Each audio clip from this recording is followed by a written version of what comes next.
Hello, in this video I would like to take you through setting up some of the most commonly used features on the Jaguar XE and also show you a few features that are a little less obvious but no less useful for that. The first thing I would recommend is to download the Jaguar Iguide app. This contains not only a full searchable copy of the handbook, but also a reference guide for warning lights on the dashboard, a frequently asked questions section, and a visual tour around the inside and outside of the car with information on the controls, buttons and features.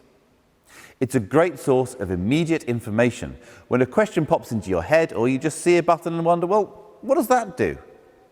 Another download is the Jaguar Remote App. Your car comes with a SIM pre-installed by the retailer who should have spoken to you about the setup of your account that enables many of the intelligent features on the car. Okay. Let's start then with the smart key. Now, lock and unlock seem pretty obvious with a reassuring click responding to each one.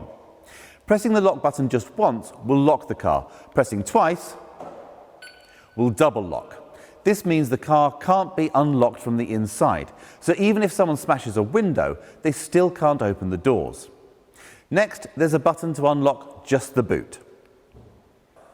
You can use the smart key to trigger the headlights. So if you're approaching the car in the dark or simply trying to find it in a dark car park, well, this switches on the lights. By default, they will stay on for 30 seconds. This can be extended up to 4 minutes if you want, using the instrument panel in the car. More on that later. Unlocking the car will also trigger the headlights, and they'll remain on for a short period of time after locking to provide light to see you to your door. The final button is a panic alarm. Press for 3 seconds or press 3 times in 3 seconds and the horn will sound and the hazard lights will flash.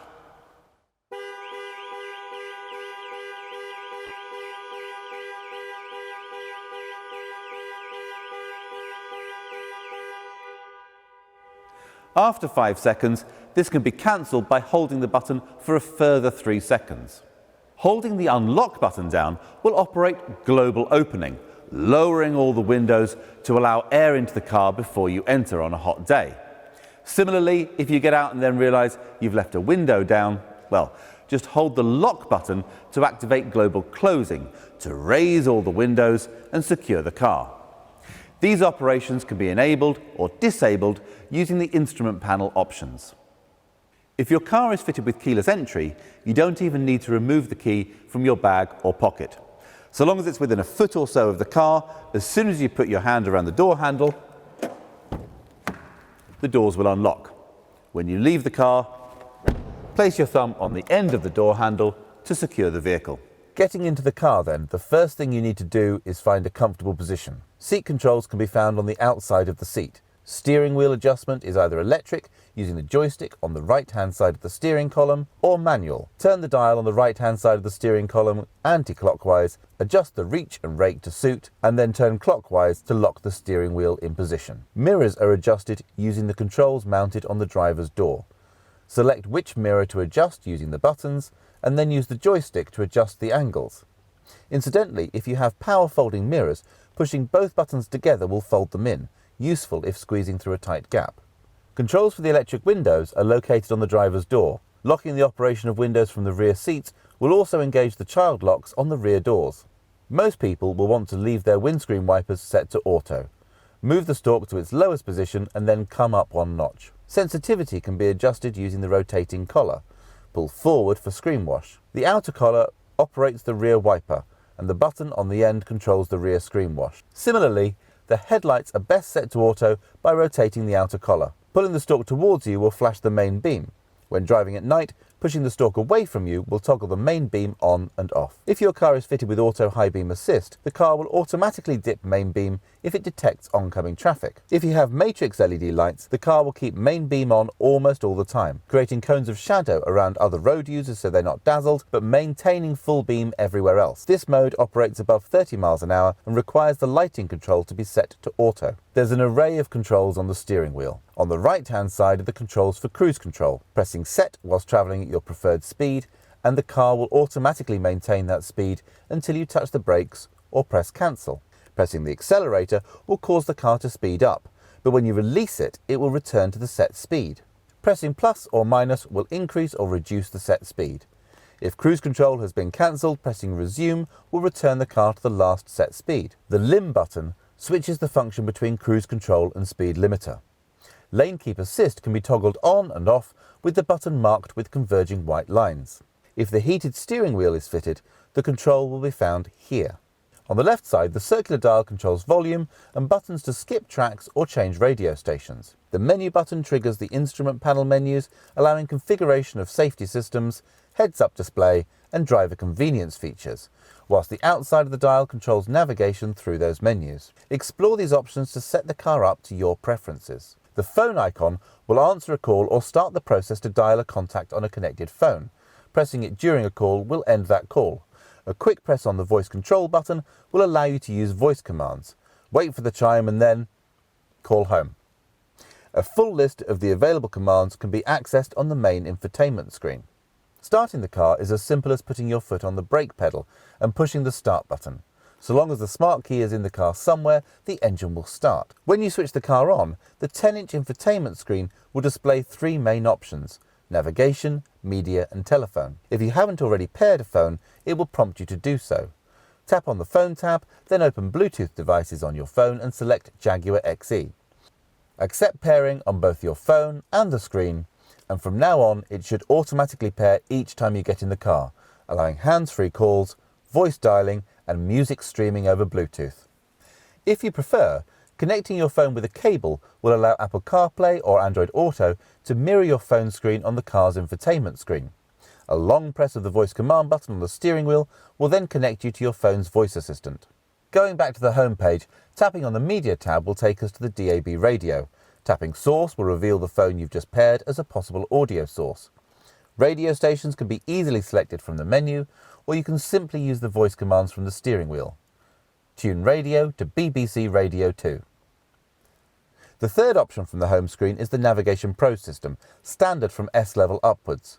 To input a new destination, tap on the magnifying glass and then type any postcode, address or point of interest into the search box at the top of the screen.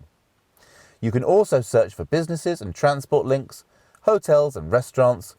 Where possible, the system will show TripAdvisor reviews. Destinations can be easily set by voice. Navigation: take me to 33 Baker Street, London. When delivered to customers, XEs specified with navigation are supplied with a 4G data connection to allow over-the-air updates of the infotainment systems and maps, and provide live traffic, flight information and internet search. When the system has an update available, it will alert the driver on the main menu screen and ask for permission to update when you switch off the engine. Only agree at a convenient time, as the car must then remain switched off and locked for up to 30 minutes while the update is applied. Swiping to the left from the home screen reveals additional features, such as 4x4 information and driving efficiency analysis, and the options for smart settings. The car can be set to recognise different drivers, either by different smart keys or the signal from their mobile phone, so the system can develop separate profiles for each driver's preferences.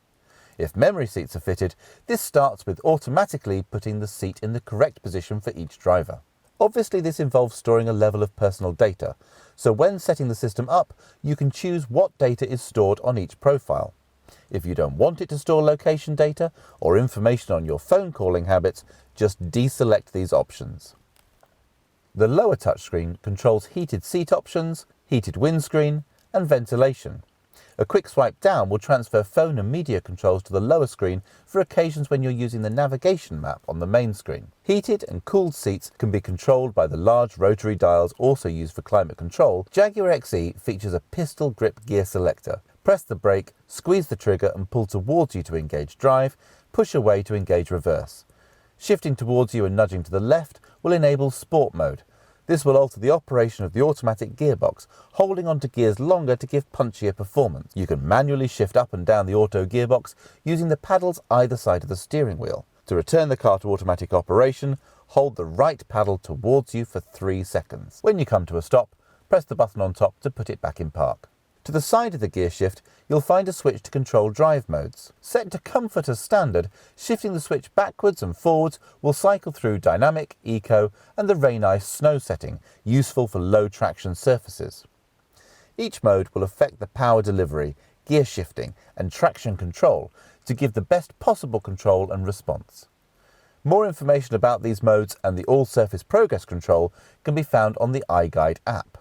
All cars are fitted with exhaust filters. These need to refresh occasionally, and you may notice more visible exhaust emissions whilst this is happening. For a diesel, it tends to happen when the car is being driven at higher speeds and the exhaust gets hot. For a petrol, it happens more frequently when you lift off the throttle and more oxygen passes through the system. Occasionally, the car may deliver a message saying drive to clear. This is most common on diesels, predominantly used for short, low-speed journeys, in which case they need a blast down a dual carriageway. For petrols, it happens when they've been used under load, like towing. Find occasions to lift off the throttle and slow using engine braking to clear the filter. Taking the car on road, it manages to differentiate itself further. There's just the right amount of feedback through the wheel to inform you as a driver, without becoming jarring, and enough traction that only the most enthusiastic driver will experience the torque vectoring system automatically tightening their line through a corner, enhancing the agility of the car by applying the brakes to individual wheels. Many sports saloons control body roll by fitting a very stiff suspension. Jaguars use front wishbone and rear integral multi-link, which can allow more movement without sacrificing traction to deliver a great dynamic drive. And that doesn't stop when conditions take a turn for the worst. Winter settings take full advantage of Land Rover's experience to make the most of whatever traction is available and keep you in control. Despite operating in a crowded and competitive part of the market, this is not a mass market car. In all honesty, when people are shopping around for this type of car, they make sure the BMW and Audi are on the shortlist, but they often don't look beyond the obvious and take the XE for a test drive. Those that do tend to buy it, because they understand what makes it different. The Remote app provides monitoring of many systems. When you first run the app, there is a quick start guide to aid setup, and then it provides control over remote locking and unlocking of the car, tells you how much fuel is in the tank, reports the last parked location of the car so you can always find your way back to it, and it can export a full journey log in the form of an Excel spreadsheet. So if you have to note mileage for work, this is really easy to keep track of. It also provides remote activation of the climate system, cooling the interior in summer before you get in, or warming and de-icing the car in winter whilst keeping the car fully secure.